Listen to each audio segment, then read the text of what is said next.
Nizamabad municipal corporation ఎన్నికల సందర్భంగా ప్రజాపాలన ప్రగతి బాట కార్యక్రమాన్ని ఏర్పాటు చేసి సభాధ్యక్షత వహించిన మిత్రులు, మీ అభిమాన నాయకులు, స్థానిక శాసనసభ్యులు డాక్టర్ భూపతి రెడ్డి గారు, ఈ కార్యక్రమంలో నాతో పాటు ముఖ్య అతిథులుగా విచ్చేసిన ఇన్ఛార్జ్ మంత్రివర్యులు పెద్దలు ఉత్తమ్ కుమార్ రెడ్డి గారు, అదేవిధంగా మరొక మంత్రివర్యులు పెద్దలు తుమ్మల నాగేశ్వరరావు గారు, అదేవిధంగా నిజామాబాద్ జిల్లా నుంచి కాంగ్రెస్ పార్టీ కార్యనిర్వాహక అధ్యక్షుడిగా, ఈనాడు కాంగ్రెస్ పార్టీ అధ్యక్షుడిగా, శాసన మండలి సభ్యుడిగా 2023 ఎన్నికలలో నేను ప్రజాక్షేత్రంలో తిరుగుతుంటే రాష్ట్ర స్థాయి నాయకుల సమన్వయం చేసిన మిత్రులు కాంగ్రెస్ పార్టీ అధ్యక్షులు మహేష్ కుమార్ గౌడ్ గారు, అదేవిధంగా బోధన్ శాసనసభ్యులు, ప్రభుత్వ సలహాదారులు, నాకు అత్యంత ఆప్తులు పెద్దలు సుదర్శన్ రెడ్డి గారు, అదేవిధంగా తెలంగాణ ప్రభుత్వ సలహాదారులు మాజీ మంత్రివర్యులు మహమ్మద్ అలీ షబ్బీర్ గారు, అదేవిధంగా మరొక ప్రభుత్వ సలహాదారులు హర్కర వేణుగోపాలరావు గారు, శాసన మండలి సభ్యులు బల్మూరు వెంకట్ గారు, అదేవిధంగా నిజాయితీకి మారు పేరు, దాదాపుగా 4 దశాబ్దాలు ప్రజాక్షేత్రంలో ఉండి ప్రజలకు అందుబాటులో ఉండే నిజామాబాద్కే జిల్లాకే వన్నె తెచ్చిన పెద్దలు మండవ వెంకటేశ్వరరావు గారు,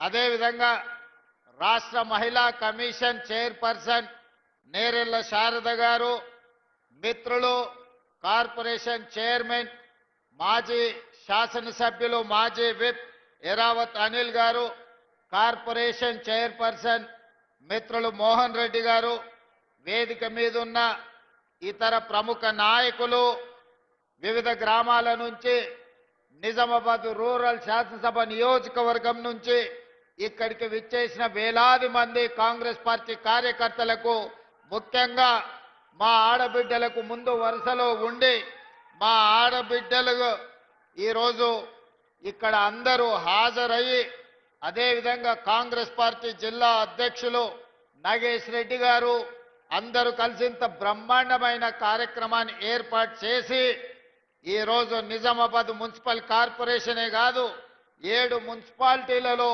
కాంగ్రెస్ పార్టీ జెండాను ఎగరవేయబోతున్నామని చెప్పినందుకు మీకు అందరికీ మనస్ఫూర్తిగా ధన్యవాదాలు, కృతజ్ఞతలు తెలియజేస్తున్న మిత్రులారా, ఇవాళ ఈ నిజామాబాద్ జిల్లాకు ఒక గొప్ప చరిత్ర ఉన్నది. ఈ చరిత్ర గురించి ఈరోజు మనం మాట్లాడుకోవాల్సి వస్తే నా తెలంగాణ కోటి రతనాల వీణాని నినదించిన దాశరథి ఈ నిజామాబాదు గడ్డ మీద పుట్టిన బిడ్డ. ఇక్కడి జైల్లో నుంచే ఆనాడు ఆ నినాదం అందించారు. ఈరోజు ఈ జిల్లా నాయకత్వాన్ని చూస్తే ధర్మపురి శ్రీనివాస్ గారు కావచ్చు, సంతోష్ రెడ్డి గారు కావచ్చు, అరుగుల రాజారాం గారు కావచ్చు, తొలి తెలంగాణ ఉద్యమంలో ఆడబిడ్డలకు బంగారం అంటే ఎంతో మక్కువ, కానీ 69 తెలంగాణ ఉద్యమంలో తన సొంత బంగారాన్నే ఉద్యమానికి దానం చేసిన సదా లక్ష్మి గారు ఈ జిల్లా నుంచే నాయకత్వం వహించారు. ఈ జిల్లా అభివృద్ధిలో భాగస్వాములైన పెద్దలు మండవ వెంకటేశ్వరరావు గారు ఈ ప్రాంత ప్రజలందరికీ సుపరిచితులు. నిజామాబాద్ జిల్లా నుంచి నీతి నిజాయితీ కలిగిన నాయకుల పేర్లు చెప్పండి అనంటే మండవ వెంకటేశ్వరరావు గారు, సుదర్శన్ రెడ్డి గారు లాంటి వాళ్ళు ఈ జిల్లా నుంచి నాయకత్వం వహించి ఎన్నో సంవత్సరాలు మంత్రులుగా పనిచేసిన మచ్చలేని నాయకులుగా పనిచేసిన నాయకత్వాన్ని ఈ జిల్లా ప్రజలు మనకు అందించడం జరిగింది. ఈ నేపథ్యంలో ఈనాడు జరగబోతున్న మున్సిపల్ ఎన్నికలకు సంబంధించి ఈ రోజు విలక్షణమైన తీర్పు ఇవ్వాల్సిందిగా నిజామాబాద్ జిల్లా ప్రజల్ని నేను కోరుకుంటున్నా. మీకు అందరికీ తెలుసు 2014 తర్వాత 2 సార్లు శాసనసభ ఎన్నికల్లో టీఆర్ఎస్ పార్టీ కేసీఆర్ గారు ముఖ్యమంత్రిగా బాధ్యతలు చేపట్టిండ్రు. అదేవిధంగా జాతీయ స్థాయిలో జరిగిన పార్లమెంట్ ఎన్నికల్లో 3 సార్లు నరేంద్ర మోడీ గారు ప్రధానమంత్రిగా బాధ్యతలు చేపట్టిండ్రు. 12 సంవత్సరాలు నరేంద్ర మోడీ ప్రధానమంత్రిగా, 10 సంవత్సరాలు కల్వకుంట్ల చంద్రశేఖరరావు గారు ముఖ్యమంత్రిగా బాధ్యతలు చేపట్టి నిజామాబాద్ మున్సిపల్ కార్పొరేషన్లో కూడా 2 సార్లు టీఆర్ఎస్ పార్టీని ఇక్కడ గెలవడం జరిగింది. నిజంగానే సమస్యలను పరిష్కరించి ఉంటే నిజామాబాద్ జిల్లాలో, నిజామాబాద్ నియోజకవర్గంలో, నిజామాబాద్ మున్సిపల్ కార్పొరేషన్లో ఈ రోజు చెత్త కుప్పగా మారి మురికి కూపంగా మారుండే పరిస్థితులు కావు. ఈ 12 ఏళ్లలో బీజేపీ, ఈ 10 సంవత్సరాలలో టీఆర్ఎస్ ఏ ఒక్క సమస్యను పరిష్కరించకపోగా ఇక్కడ ఉన్న సమస్యలు మరింత జటిలమైనవి. అందుకే ఈనాడు నిజామాబాద్ జిల్లా ప్రజలకు నేను గుర్తు చేయదలుచుకున్నా. నిజామాబాద్ జిల్లా అంటే వ్యవసాయానికి మారు పేరు. అంకాపూర్ చికెన్ దేశంలోనికే ఒక ప్రఖ్యాతిగాంచింది. ఇవాళ పసుపు, నిజామాబాద్ పసుపు బంగారంతో పోటీ పడుతుంది. ఆయల్లో 1 క్వింటాల్ నిజామాబాద్ పసుపు అమ్మితే తులం బంగారం కొనుక్కునే పరిస్థితి ఉండే. క్వింటాల్ పసుపు మార్కెట్లో అమ్మి తులం బంగారం కొనుక్కొని ఇంటికి వచ్చేదని పెద్దలు చెప్పేటోళ్ళు. ఇక్కడ చెరుకు కానీ, ఇక్కడి పసుపు కానీ, ఇక్కడ వరి ధాన్యం కానీ, ఇక్కడి వ్యవసాయం తెలంగాణకే కాదు దేశానికే ఆదర్శం. నేను రైతు ధర్నాకు వచ్చినప్పుడు చెప్పిన, హర్యానా, పంజాబ్లో ఏ విధంగా పౌరుషంగా రైతాంగం కొట్లాడుతుందో, రైతుల సమస్య వచ్చినప్పుడు రైతాంగ హక్కుల కోసం, రైతుల గిట్టుబాటు ధర కోసం మొత్తం తెలంగాణ రాష్ట్రంలోనే మొట్టమొదట కదం దొక్కేది నిజామాబాద్ రైతాంగం. ఇక్కడి రైతుల్లో ఉన్న చైతన్యం, ఇక్కడ రైతుల్లో ఉన్న పట్టుదల, పోరాటం దేశానికి ఆదర్శం. అందుకే ఈనాడు రైతాంగ పోరాట పటిమ ఉన్న, ఈ ప్రాంతంలో గొప్ప నాయకత్వం ఉన్న కాంగ్రెస్ పార్టీ ఈనాడు గెలవాల్సిన అవసరం ఉన్నది. ఆనాడు ఎట్లయితే డాక్టర్ వైఎస్ రాజశేఖర రెడ్డి గారు, డి శ్రీనివాస్ గారి నాయకత్వంలో వాళ్ళిద్దరి జోడీలో 2004, 2009 ఎన్నికల్లో కాంగ్రెస్ పార్టీ అధికారంలోకి రావడం మనం కళ్ళతో చూసినాం. అందుకే ఈనాడు ఖచ్చితంగా నేను ఈ వేదిక మీద నుంచి తెలంగాణ సమాజానికి మాట ఇవ్వదలుచుకున్నా. 2023 ఎన్నికల్లో నేను పిసిసి అధ్యక్షుడిగా, మహేష్ గౌడ్ గారు కార్యనిర్వాహక అధ్యక్షుడిగా 2023 నాడు కాంగ్రెస్ పార్టీని అధికారంలోకి తీసుకొచ్చినాం.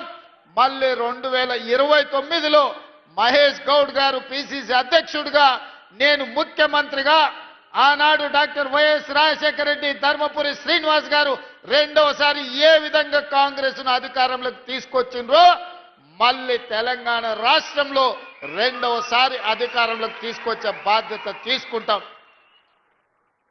నేను పిసిసి అధ్యక్షుడు కాకముందు ఈడ రైతుల సమస్యల మీద నన్ను ఆహ్వానించి ఇక్కడ ఒక కార్యక్రమాన్ని ఏర్పాటు చేసింది.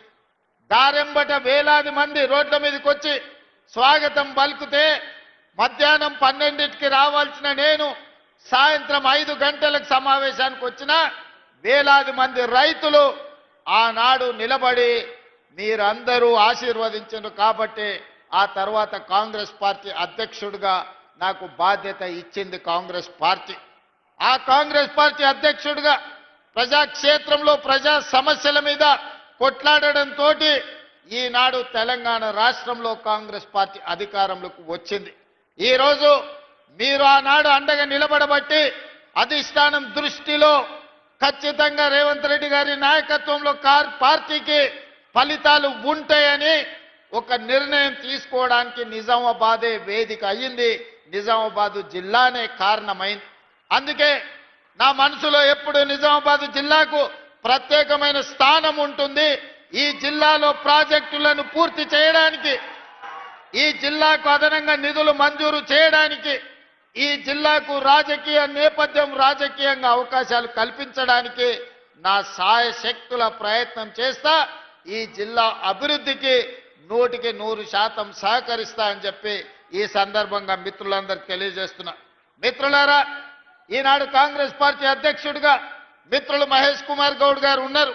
వారు భూపతి రెడ్డి గారు నాకు చేసిన విజ్ఞప్తి మేరకు, పెద్దలు సుదర్శన్ రెడ్డి గారి సూచన మేరకు ఈ నిజామాబాద్ యూనివర్సిటీకి ఇంజనీరింగ్ కాలేజ్ కానీ, అగ్రికల్చర్ కాలేజ్ కానీ, ఇతర ఇంటిగ్రేటెడ్ స్కూల్స్ కానీ 600 కోట్ల రూపాయల రోడ్లతో ఈనాడు అభివృద్ధి కార్యక్రమాలు చేసుకున్నాం.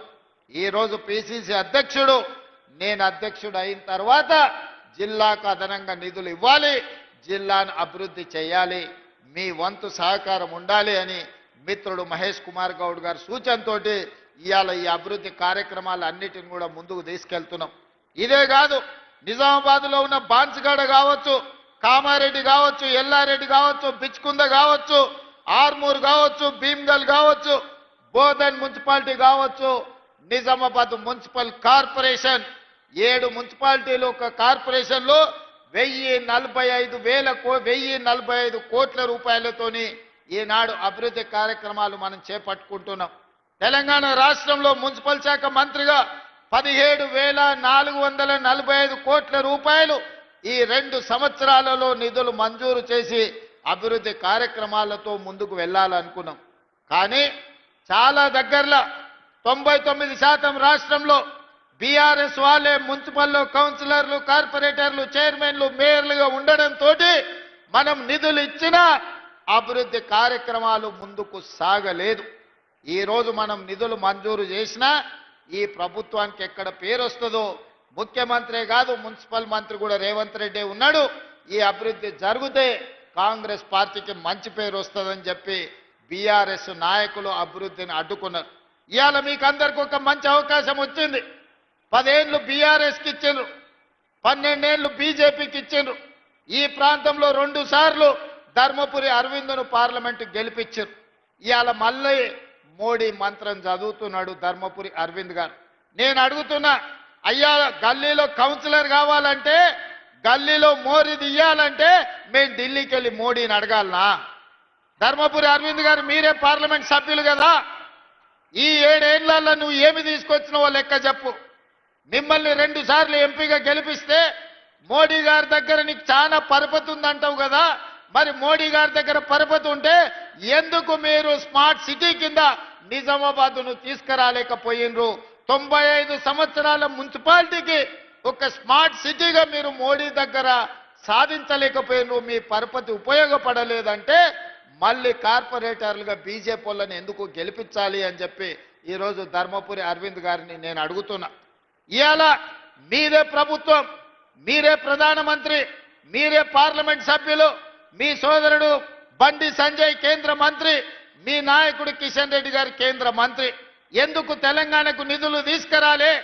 ఎందుకు నిజామాబాద్లో ఉండే ఎయిర్పోర్టు ఈ రోజు వరకు మంజూరు జరగలేదు? ఇవాళ హైదరాబాద్లో మెట్రో విస్తరణకు ₹1 తీసుకురాలేదు. మూసి ప్రక్షాళనకు మీ 10 పైసలు తీసుకురాలే.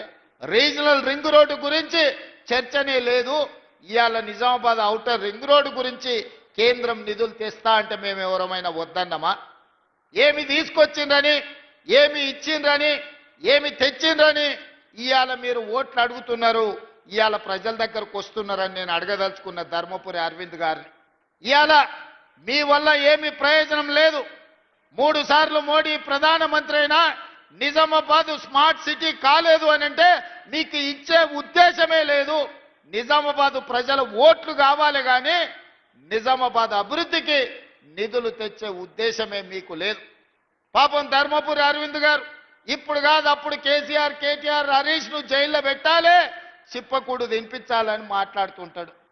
మరి కాళేశ్వరం 1,00,000 కోట్లు దిగమింగిండ్రు. మోడీ గారు వచ్చినప్పుడు, అమిత్ షా గారు వచ్చినప్పుడు కాళేశ్వరం కేసీఆర్ గారు ఏటీఎంగా మార్చుకున్నాడు. మాకు అవకాశం ఇవ్వండి, 48 గంటల్లో సిబిఐకి ఇస్తే జైల్లో పెడతామని కిషన్ రెడ్డి గారు అన్నారు. మరి మీరు అడిగినరు, శాసనసభలో చర్చ పెట్టి 6 నెలల కింద సిబిఐకి ఇచ్చినాం.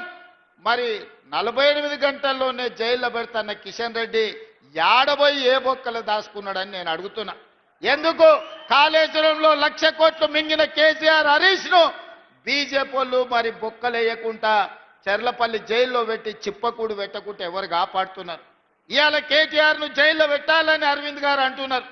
అందుకే ఫార్ములా ఈ రేస్ కేసు కట్టి అరెస్టులు చేయమని కేంద్ర ప్రభుత్వానికి పంపిస్తే ఆ ఫైలు మోడీ గారి ఆఫీసులో మూలకు పడ్డది. మరి ధర్మపురి అరవింద్ గారికి బాధ్యత లేదా? ఎందుకు అరవింద్ గారు మాట్లాడతలేరు? ఈ వేదిక మీద నుంచి ధర్మపురి అరవింద్ గారిని నేను ప్రశ్నిస్తున్నా. మీ కిషన్ రెడ్డి గారు ఏ రకంగా కేసీఆర్ ని కాపాడుతున్నాడో మీకు కనిపిస్తలేదా? మీరు వెళ్ళి నరేంద్ర మోడీ గారితో మాట్లాడి 1,00,000 కోట్లు పెట్టి కట్టిన కాళేశ్వరం 3 ఏళ్లలోనే కూలేశ్వరం అయిపోయింది. ఇవాళ కూలిపోయింది. 1,00,000 కోట్లు గోదావరి పాలైనాయి. మీరు ఎందుకు ఆ కేసును ముందుకు కొనసాగిస్తలేరు? అదే ఈ ప్రాంతంలో ఎస్ఆర్ఎస్పీని శ్రీరామ్ సాగర్ ని కాంగ్రెస్ పార్టీ పండిత్ జవహర్లాల్ నెహ్రూ కట్టారు. ఇవాళ నిజామాబాద్ జిల్లాలో చెరుకు బండినా, వరి బండినా, పసుపు బండినా, సోయాబీన్ బండినా నిజామాబాద్ లో పంటలు పండుతున్నాయి. రైతులు ఈరోజు ఆత్మ గౌరవంతో తలెత్తుకొని తిరుగుతున్నారంటే కాంగ్రెస్ పార్టీ కట్టిన ప్రాజెక్టులే కదా. మేం కట్టిన ప్రాజెక్టులు ఎట్లున్నాయి? బీఆర్ఎస్ వాళ్ళు కట్టిన కూలేశ్వరం ఎట్లుందో ఒక్కసారి చూడండి. గోదావరి జలాలను అడ్డం పెట్టుకొని తెలంగాణను కొల్లగొట్టిన కేసీఆర్, హరీష్, కేటీఆర్ ను ఎన్నడు అరెస్టు చేస్తారో మీరు చెప్పాల్సిందిగా నేను ఈరోజు అడుగుతున్నా. అందుకే ధర్మపురి అరవింద్ గారికి పరపతి లేదు. మోడీ దగ్గర ఈనాడు ఆయన మాట చెల్లుబాటు కాదు. కాబట్టి పార్లమెంట్లో ఆయన ఉన్నాడు. నిధులు దేవాలంటే కేంద్రం నుంచి ఎంపీలు చాలు, కౌన్సిలర్లు వెళ్ళేది, కార్పొరేటర్లు వెళ్ళేది ఢిల్లీకి కాదు, ఇక్కడ ఉండే మున్సిపల్ మంత్రి దగ్గరికి వెళ్ళాలి, లేకపోతే స్థానికంగా ఉండే ఎమ్మెల్యే దగ్గరికి వెళ్ళాలి.